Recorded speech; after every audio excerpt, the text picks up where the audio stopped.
Okay, it looks like we've got a quorum of our trainees and those that log in on the general site as well.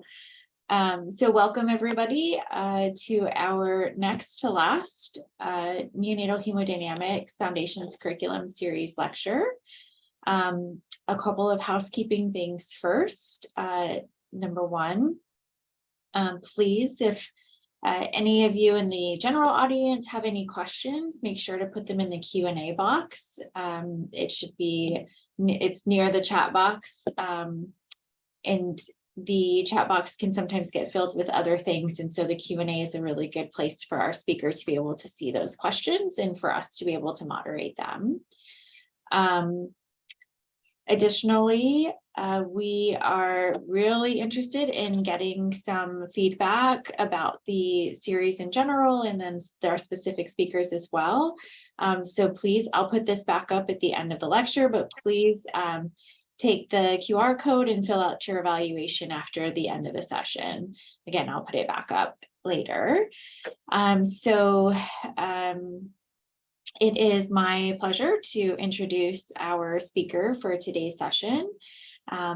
Dr. Annie LaPointe is an associate professor at University of Montreal and a staff neonatologist at CHU Saint-Justine in Montreal, Quebec, Canada. She obtained her medical degree in 2005 and completed residency in general pediatrics at the Laval University in Quebec City in 2008. In 2010, she completed her fellowship in neonatal perinatal medicine at CHU Saint-Justine, and in 2010-11, she received training in T&E at the Hospital for Sick Children in Toronto. She completed her master's degree in cardiovascular physiology from University of Montreal in 2016. Dr. LaPointe's specific research interests include neonatal sepsis, management of PDA, and transitional hemodynamics in extremely preterm infants. So we'd like to welcome you and thank you. And just once again, our trainees, if you would like to have your camera on, feel free to do that. If you don't want that at the moment, that's fine. If she has any questions and wants to be interactive, feel free to turn your camera on and answer, and turn your mics off and answer as well. But that's not necessary either. Everybody else, again, just put your questions into the Q&A and we will get to those as much as we can at the end of this session. So without any further ado, I'll hand over the reins to you. Thank you, Danielle. Let me share my screen. Do you see my slides? Yes. Okay, great. Thank you. So thank you, Danielle, for the kind introduction. I know just that the PES is just passed, and I hope that everyone who went to Washington had good times. It is a pleasure for me today to have the chance to discuss the pathophysiology, hemodynamic assessments, and management of newborns born after a twin transfusion syndrome. I have no conflict of interest to disclose. And our objectives for today are first to review the hemodynamics of the donor and the recipient. Second, to understand the postnatal hemodynamic derangement in clinical management of twin transfusion syndrome. Third, to integrate core principle or physiology and echocardiography into clinical management. And finally, to review congenital heart disease associated with TTTS. Monochorionic placentas are fascinating. About 1 in 5 twin pregnancies are monochorionic diamniotic. For the rest of the presentation, let's say monodi pregnancies. Monodi placentas always share virtual anastomosis, and blood flow through these placental anastomosis is bidirectional and normally balanced. When intertwin exchange is more than 10 to 15% unbalanced, one fetus becomes the donor and the other becomes the recipient.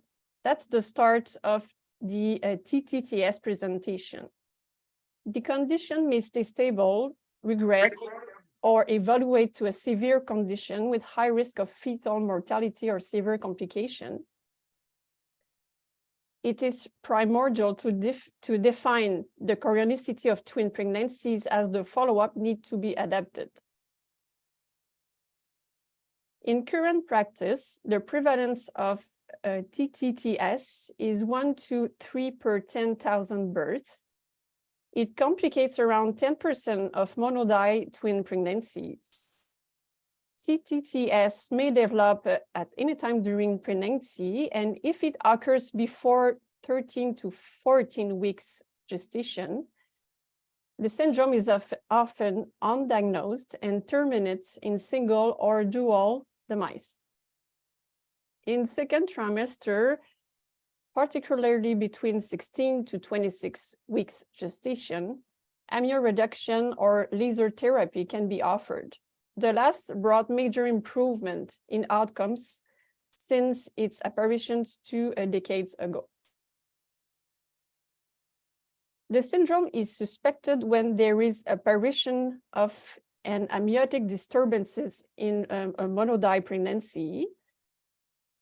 TTTS needs 2 ultrasound criteria. The first is the presence of a monochorionic pregnancy, and the second is the presence of oligohydramnios and polyhydramnios. Also, a growth discordance, usually defined as more than 20%, and IUGR often complicate TTTS. However, both are not diagnostic criteria. If virtually all monodi twins are a shared communicating placental vessel, why do only some develop the syndrome? The answer is mainly in the anastomosis that we can find in the placenta. There are 3 types of anastomosis. Arteriovenous anastomosis are deep and can be donor to recipient or recipient to donor, and typically both types coexist. These anastomoses are usually multiple and overall balanced in both directions, so that TTTS does not occur. The syndrome will occur when the net flow across these multiples arteriovenous anastomosis favors a donor to recipient direction. Arterial and veno-venous anastomosis are direct connection vessel to vessel and are not connected to capillary beds, so that as it is the case for the arteriovenous anastomosis.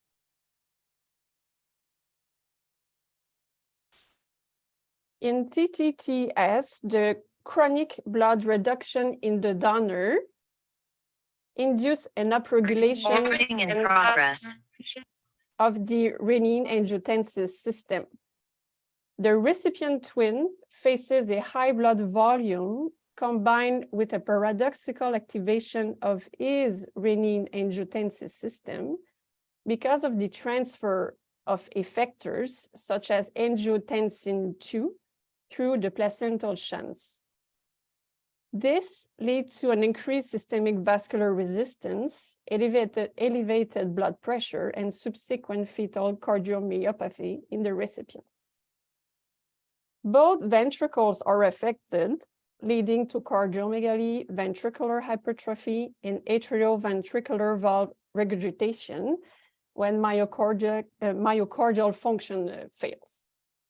Diastolic dysfunction precedes the systolic dysfunction, with the right ventricle involved at an earlier age than the left ventricle.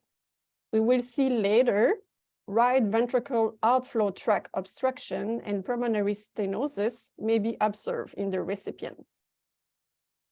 Interestingly, the donor twin is rarely affected by significant hemodynamic impairment. So to repeat in more details, let's see with the donor. The donor experiments renal hypoperfusion and oliguria. Then oligohydramnios will develop, Those factors will contribute to a renal dysplasia and renal atrophy. Then the donor will activate his renin-angiotensin system, and we will see an increase of the antidiuretic hormone. And then the arterial resistance in placenta is increased, which will bring to the IUGR presentation. In the recipient now, as said before, the recipient faces hypervolemia. The hypervolemia will bring atrial distension, and we will see an increase of the atrial natriuretic peptides. Then the glomerular filtration will increase, the tubular reabsorption will decrease, and we will see the apparition of the polyuria and polyhydramnios. The recipient will have a suppression of his fetal RAS, but high level of renin and angiotensin occur by the transfer from the donor and by the increasing of the placental production. The antidiuretic hormone seems to be suppressed, which will add a factor to the polyuria and polyhydramnios. And regarding the heart, the increased cardiac troponin and the BNP will bring structural damage and remodeling of myocardium. Recipients have higher concentration of endothelin 1, which will add structural damage and abnormal remodeling of the myocardium. Then hypertension will occur and a cardiac failure. When left untreated, severe TTTS evolution results in fetal demise of 1 or 2 twins in 80 to 90% of the case. It ends by the development of eye drops on both fetuses, donor due to anemia and high output heart failure, and recipient secondary to maladaptation to hypervolemia. In 60% of the case, the donor will die first, and the death of the co-twin is common, and follow death of the first twin within an hour. Surviving twins after a TTTS in utero have 25 to 30% risk of severe neurological or cardiac anomalies. To follow those very high pregnancies, the staging system described by QUINTERO in 1999 is the staging the most widely used today.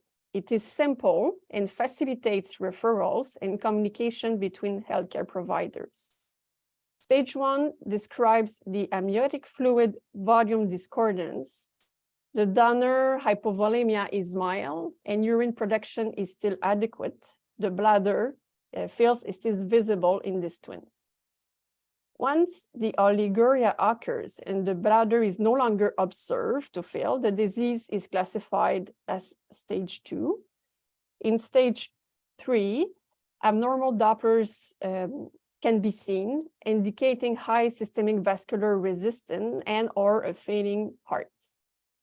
If eye drops is present in either twin, the disease has entered the stage 4, and finally, fetal demise of one or both twins is termed stage 5. In an effort to better describe the prediction of cardiovascular evolution of TTTS twin, some authors developed new staging system. For example, the CHOP score, which incorporates parameters of diastolic dysfunction in the recipient twin with the evaluation of 12 variables, but it takes 35 to 45 minutes. So it's not really feasible in routine clinical practices. Another one, the Cincinnati staging system, used the tie index of both ventricle for the donor and the recipient.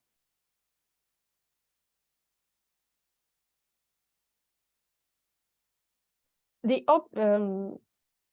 option for the management of TTTS are expectative, probably for stage 1 or 2. Amnion reduction, probably when laser is not possible or too early or late in pregnancy. Fetal laser therapy, which kind of revolutionized the outcomes of TTTS in the last 2 decades, or selective reduction of one twin. Of notice, amnion reduction does not treat the TTTS. The only effective treatment that can effectively halt the syndrome is the laser therapy. The laser therapy, when it is done, it's mainly between the 15 and 26 weeks of gestation. It became the gold standard in many centers. The goal is to halt the syndrome and improve hemodynamic function of both fetuses and to protect one twin against the vascular steal in case of a co-twin death. Complications are possible, for example, premature rupture of membrane, preterm delivery, amniotic leakage, vaginal bleeding, and or abruptio, chorioamnionitis. How it is done, for example, in this figure, on the left, we have the donor with oligohydramnios, and this twin is stuck behind the intertwin membrane. Endoscopic instrument is inserted in the recipient's polyhydramnios sac, and the laser beam aims at placental anastomosis between donor and recipient. Any vessel seen crossing the intertwin membrane at the equator is photocoagulated. At the end of the procedure, any significant amniotic fluid is removed from the recipient sac. As said before, it arrests shunting of blood and halts the transfer of potential vasoactive mediator. In the 48 hours following laser therapy, half of the recipients will have normalization of their cardiac size, normalization of their Doppler, valvular regurgitation, and ventricular inflow. The MPI improves in approximately 40% of them. In fact, even severe cardiac dysfunction, such as functional pulmonary atresia and hydrops, seem to resolve in almost all cases, which is an argument against the use of selective reduction in these fetuses. A slightly reduced early diastolic ventricular filling may persist as compared to donors, and recipients remain at an increased risk of occurrence of a right ventricular outflow tract obstruction and pulmonary stenosis at the time of birth. In contrast, the donor twin seems to experience a temporary worsening in cardiac function with an increase of the cardiac size, abnormality in Dopplers, and the development of subcutaneous edema. It seems to be secondary to relative hypervolemia with abrupt increase in afterloads.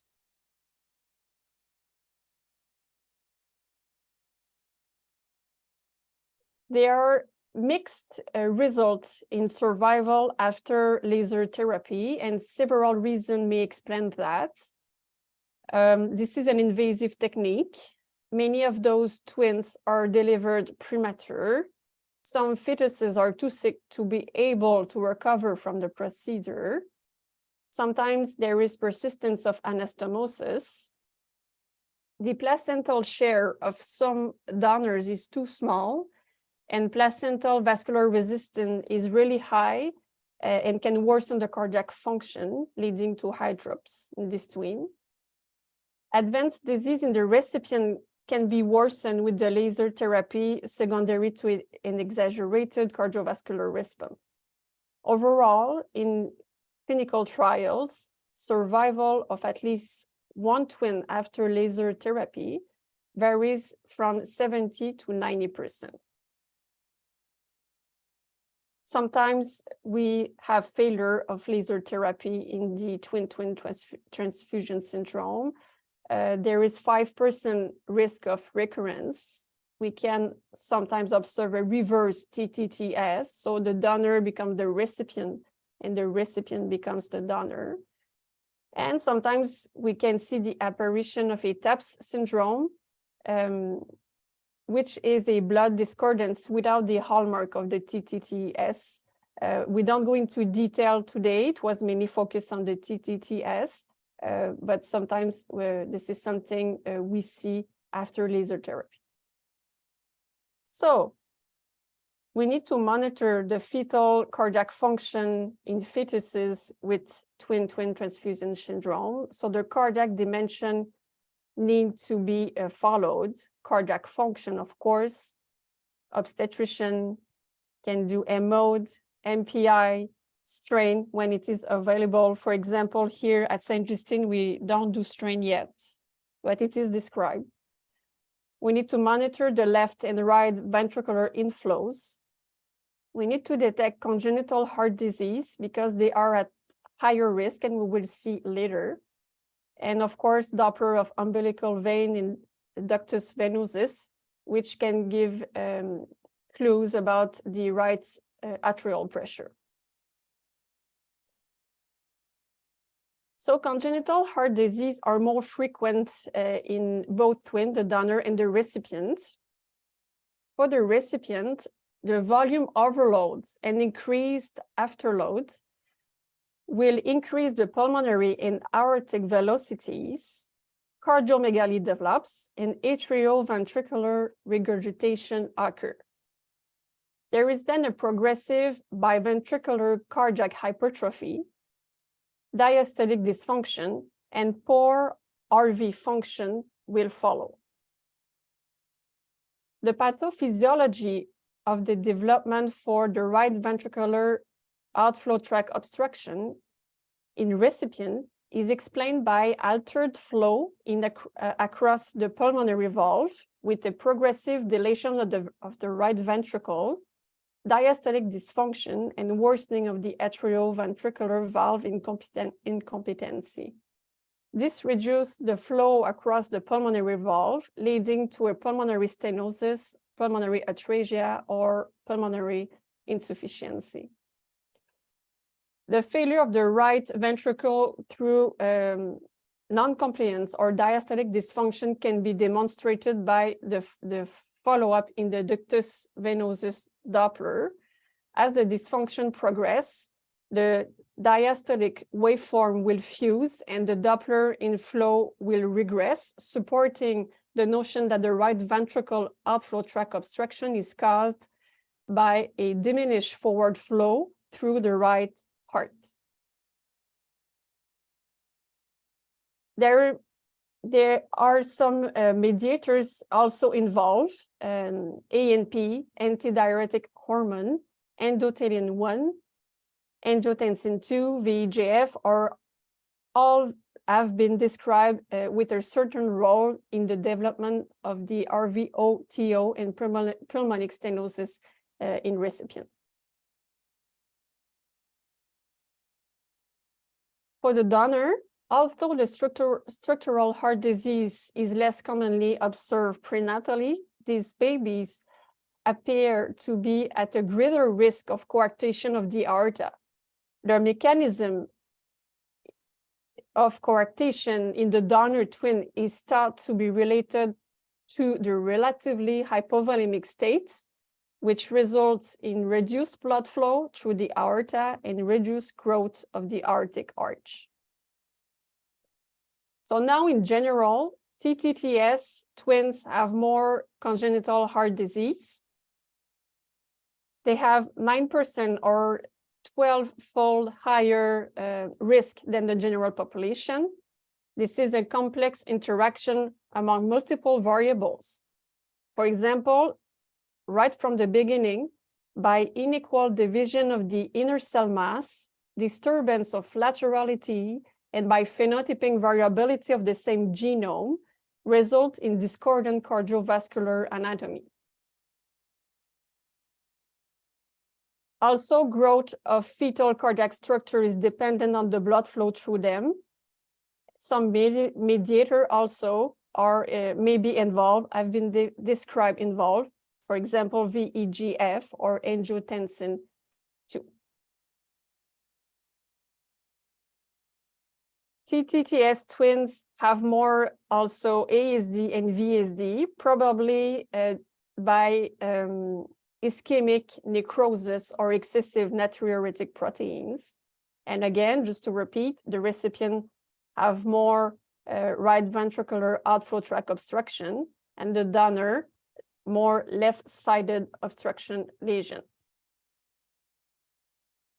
Now to resume what we can assess during the fetal heart monitoring in the recipient, Doppler assessment of the 4 chambers view in the recipient can demonstrate mitral and tricuspid regurg.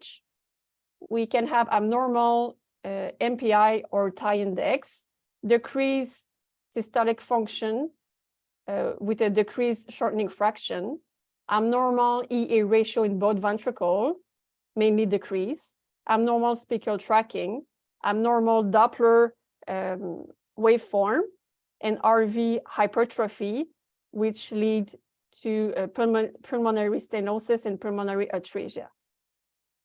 Sometimes those maybe have calcification around the aorta and or around the pulmonary artery, secondary to a chronic pressure overload and increased shear stress, leading to hyperplasia of the intima and the media and coronary artery changes.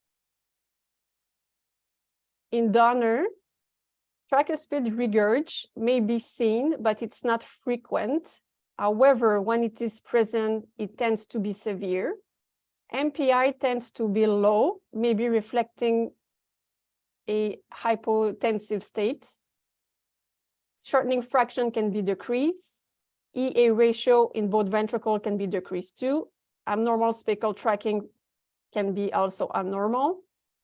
Umbilical artery can show the apparition of absent or reverse end diastolic flow, which represent the development of the IUGR. Ductus venosus and umbilical vein Doppler can be abnormal, and sometimes the correctation of the aorta may be detected. That was mainly the in utero physiology that I think was important to understand.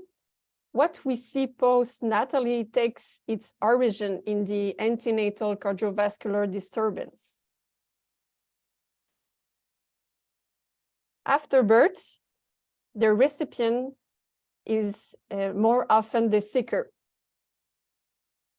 The recipient can present with a higher birth weight, polycythemia, high blood pressure or hypotension, high lactates, acidosis, cardiomegaly, or cardiac dysfunction.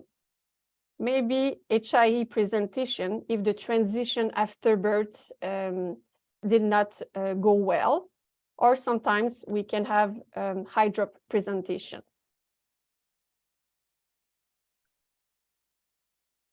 When I have cardiovascular instability in a recipient twin, I tend to organize the possibility with this figure.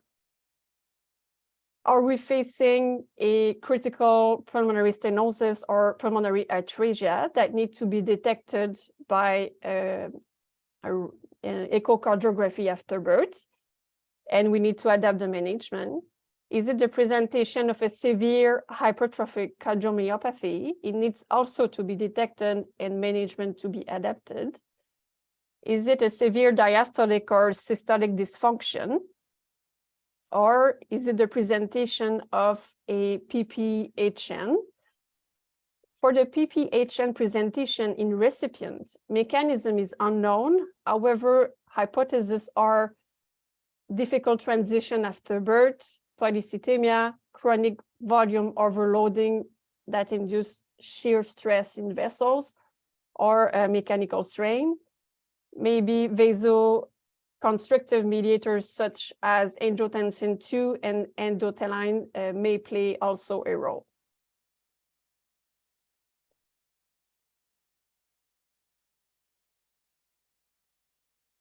Just to remind, if we have a severe cyanosis in the recipient after birth, we discussed about that earlier. They can have severe pulmonary atresia and critical pulmonary stenosis. If it is the case, the treatment needs to be adapted, and we need to ensure the pulmonary blood flow. And for those cases, prostaglandin have a big role to play in their management. Recently, a European group published a paper on hemodynamics after birth in recipients. It was a retrospective study of 43 recipients with no laser therapy in utero, and they described 3 clinical presentations in the first 5 days of life. The first group were recipients with no hemodynamic impairments. The second group were recipients with isolated high blood pressure. And the third group was recipients with cardiac failure defined by a LV dysfunction. All of them had hypertrophic cardiomyopathy, and the mortality were mainly in the cardiac failure group. The incidence was 40% of the recipients in the cardio failure group. And they described the blood pressure profile of those 3 groups. Mainly here, what is represented, it's the cardiac failure group and the high blood pressure group. We can see the cardiac failure group have had a decrease of their blood pressure in the first 12 hours of life. The cardiac failure group also had a decrease of their urine outputs rapidly after birth. That brings me to discuss with you about postnatal renal manifestation in TTTS. In 2020, we published here at St. Justine our cohort on donor and recipient twins who had laser in utero, and we compared them with dichorionic diameric twins. And what we found was mainly the creatinine level and urine output was lower.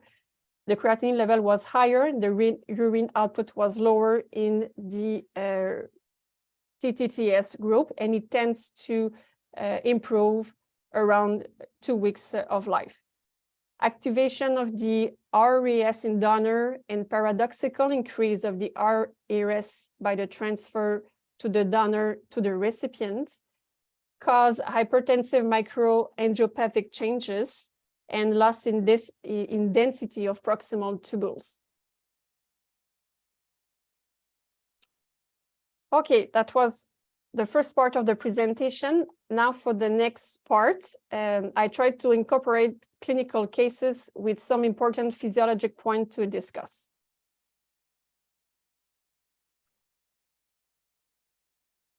The first clinical case is a recipient twin born at 28 plus 4 weeks of gestation by C-section. The birth weight was 1.2 kilo, and the Apgar score were 8, 8, and 8, so the transition went well. The mother was a 36-year-old woman on her second pregnancy.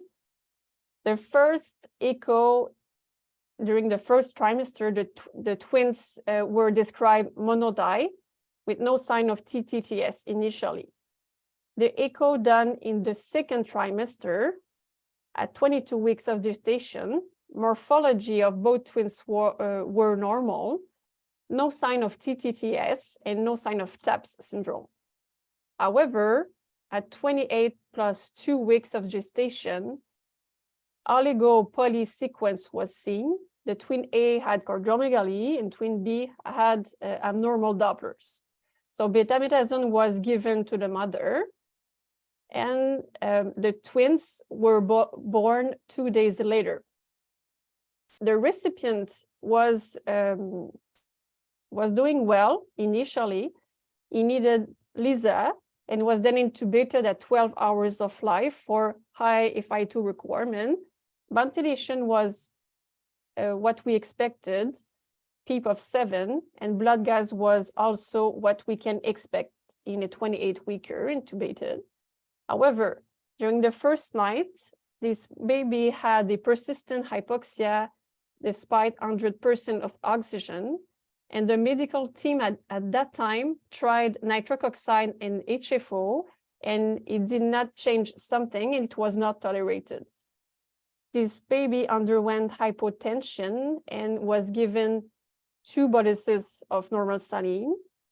Then the urine output decreased to 0.7 cc per kilo per hour, cap refill increased, urea was increased at 14, and creatinine also was increased to 130 micromole per liter. With this evolution, the medical team asked for an echo. The first echo was done at 6 a.m. in the morning. It was done by our cardiology team here at Saint-Justine. And that was this first echo. So can I have someone, one of our trainees, to comment on that echo?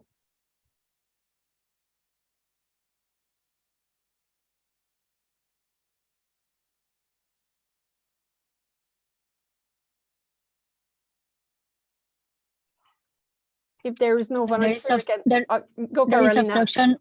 There is obstruction of the left ventricle outflow tract. So this is a long axis. You're talking about maybe a little obstruction. It was not a big obstruction with other views. Mainly the right ventricle, I don't know if you agree, was a bit increasing, a bit hypertrophic and maybe with some kind of dysfunction.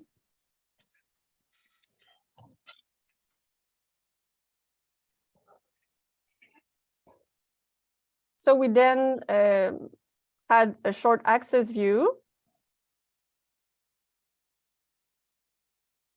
Carolina, would you like to continue for the short axis view?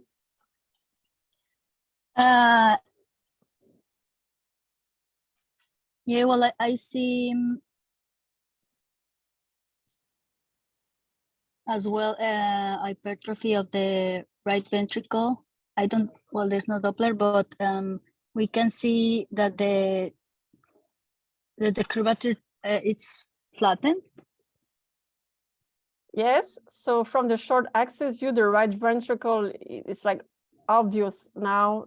The right ventricle were hypertrophic and probably dysfunctional. And I agree with you that the septal curve was flat. I think, well, at least from this view, it looks like probably there's biventricular dysfunction with biventricular hypertrophy. Yes. So we will see from the subcostal view that both ventricles were hypertrophic. I'll show you after this one. What was interesting in this case, in the view of the right ventricle outflow tract, we were able to see hyperechogenicity. And I don't know if you remember, we just discussed about calcification that we can see sometimes in the recipient, secondary to shear stress and mechanical stress, secondary to hypervolemia. So that was the explanation for this finding. The VTI done in the main pulmonary artery was decreased, meaning that less antegrade flow was present. EA ratio of the mitral valve was decreased. And from the subcostal view, this one is not working, but we were able to see the both hypertrophy, both ventricular hypertrophy. It was mainly the right ventricle than the left ventricle, but it was present for both.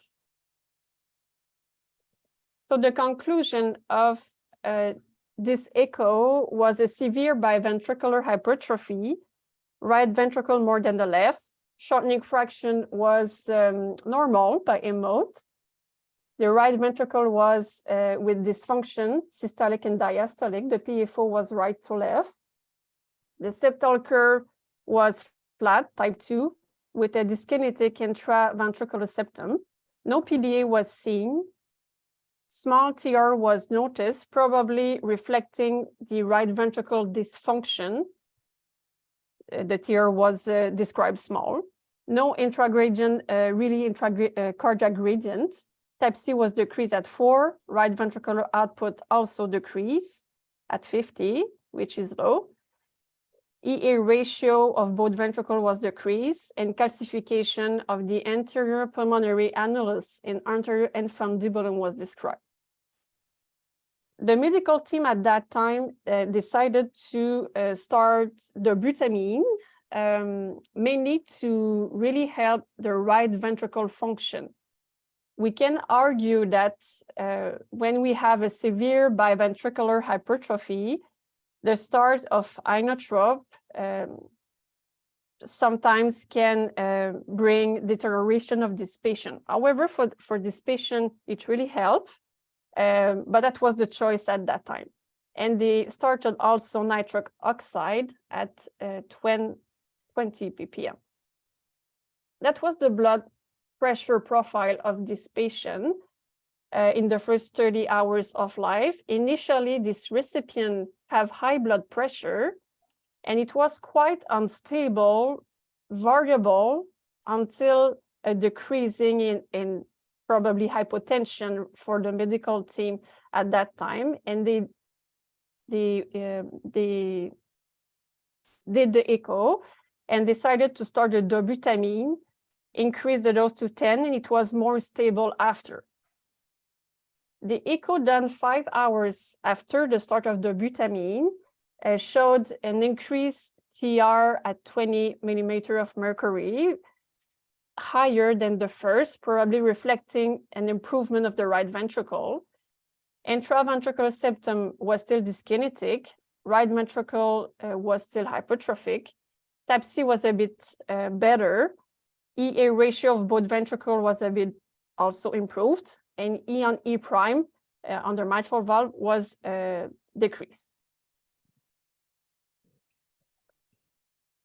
The clinical response to dobutamine was good. Ventilation was easy with a PEEP decreased to 5. If FiO2 requirement went back to 45%, and urine output increased to 5.4 cc per kilo per hour. The blood gases also improve over time. Here was the start of the dobutamine. This baby was extubated at day of life 4 on non-invasive ventilation and 25% of oxygen. That was great. Unfortunately, at day of life 5, he had a spontaneous intestinal perforation secondary to intestinal atresia. So he needed surgery, he needed to be re-intubated, and was then extubated at day of life 8. And the renal function normalized at day of life 10. At day of life 19, this baby was back on CPAP with 21 to 25% of oxygen, almost full PO, and head ultrasound were normal at that time. The echo done at day of life 19 showed improvement of the right ventricle hypertrophy. The LV function was normal. Type C also improved, and the diastolic function of the right ventricle also improved.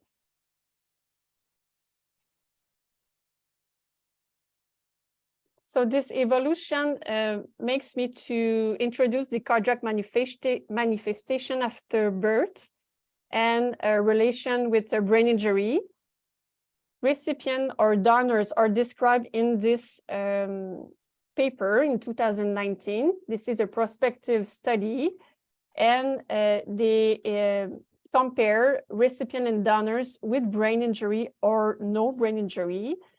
And brain injury were assessed with brain MRI or head ultrasound. Hypotension in the first week of life and immediate postnatal cardiac manifestation were more prevalent in the brain injury group. In their multivariate analysis, acute kidney injury and cardiac manifestation were associated with brain injury. And other injuries related to hemodynamic derangements can occur in those patients. The renal failure occur around 48% of survivor. Some will have renal cortical necrosis. Intestinal atresia is described. That was the case for our patient. Cutis aplasia is described. Limb necrosis and other ischemic lesion. Hemolytic jaundice and thromboembolic phenomena are also described. Now, to go back in our case, at 36 weeks of corrected gestational age, the right ventricle function was the right ventricle hypertrophy was mild. The biventricular systolic function was normal. Type C again continued to improve. Diastolic function 2, and septal curve was described at 1. So overall, an improved diastolic function and a regression of cardiac hypertrophy. Just before the discharge, the echo was totally normal. This baby was discharged at day of life 138 in room air and full feeds. And unfortunately, at 18 months, during the neurodevelopmental follow-up, this baby had abnormal development, spastic dysplasia, and was referred to a readaptation clinic. And that brings me to talk with you about the long-term consequences of twin-twin transfusion syndrome. Brain injuries can be related to the hemodynamic derangements in twin-twin transfusion syndrome. Antenatal ischemic brain lesion are described. It is worse if one co-twin dies. It can happen also when both twins survive. Then the neurological damages are due to polycythemia and venous stasis in recipient, or anemia and hypotension in donor. In 2018, we published a retrospective study on TTTS with or without laser therapy in utero, and compared them with diamniotic dichorionic twins.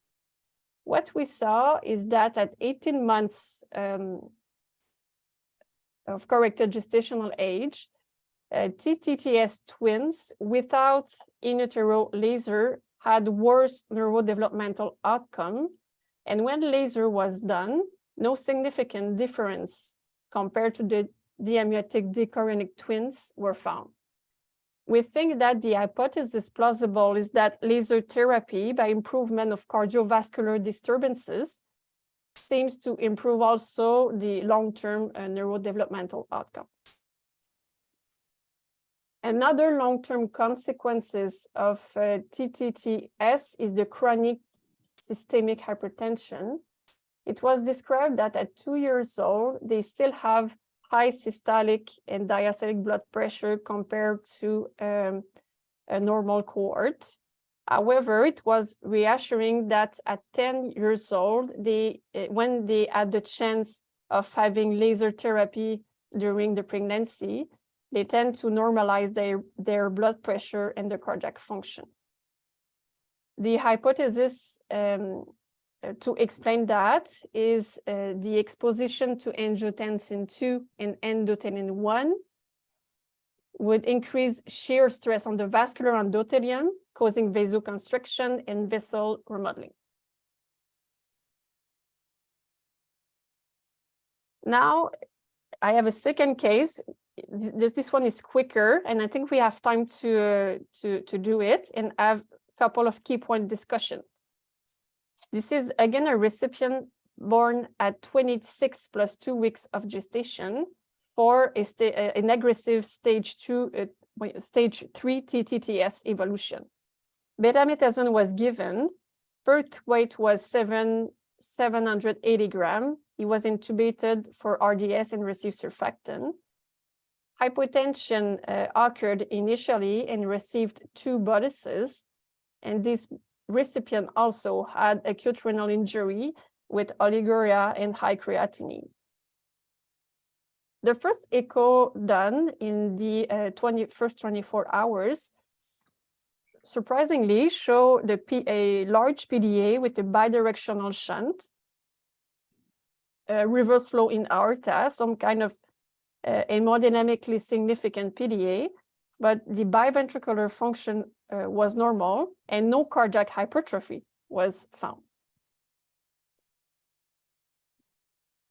It's only to show the big PDA bidirectional.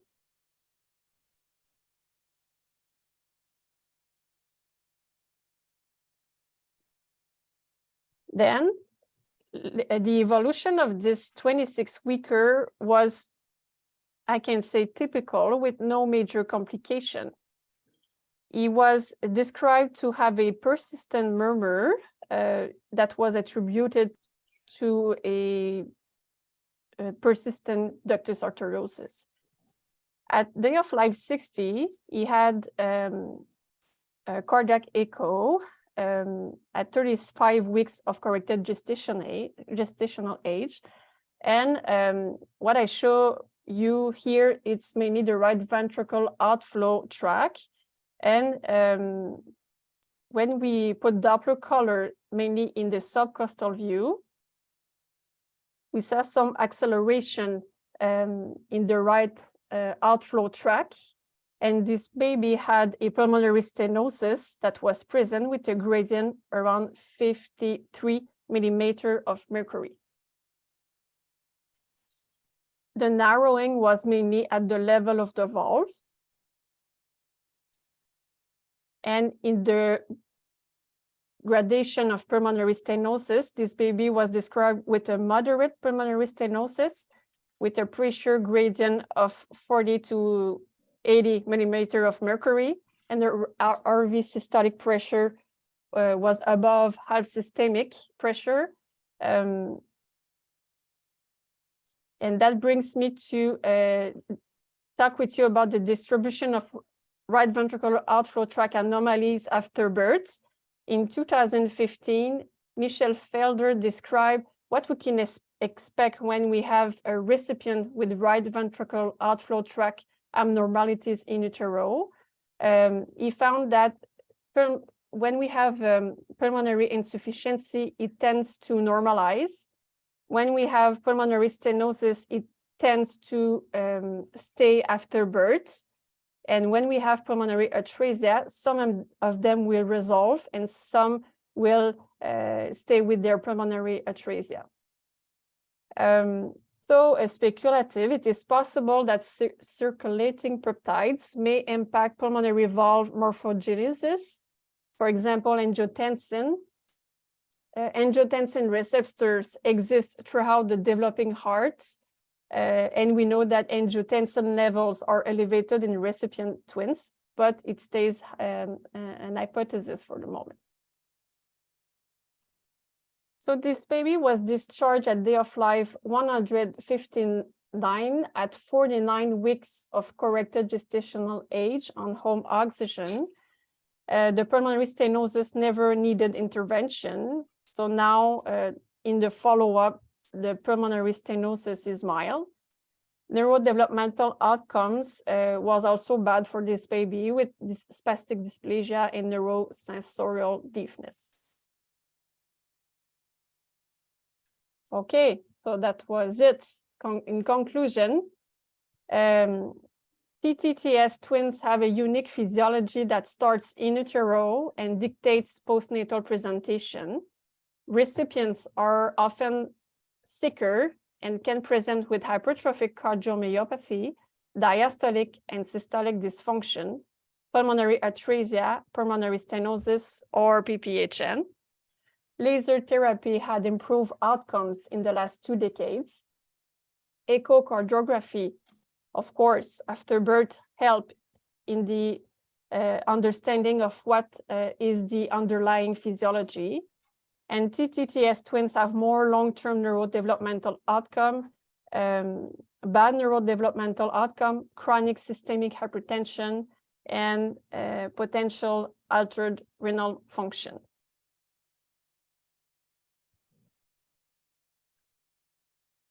Thank you. Thank you. Thank you so much for that. That was a great presentation and a lot of information.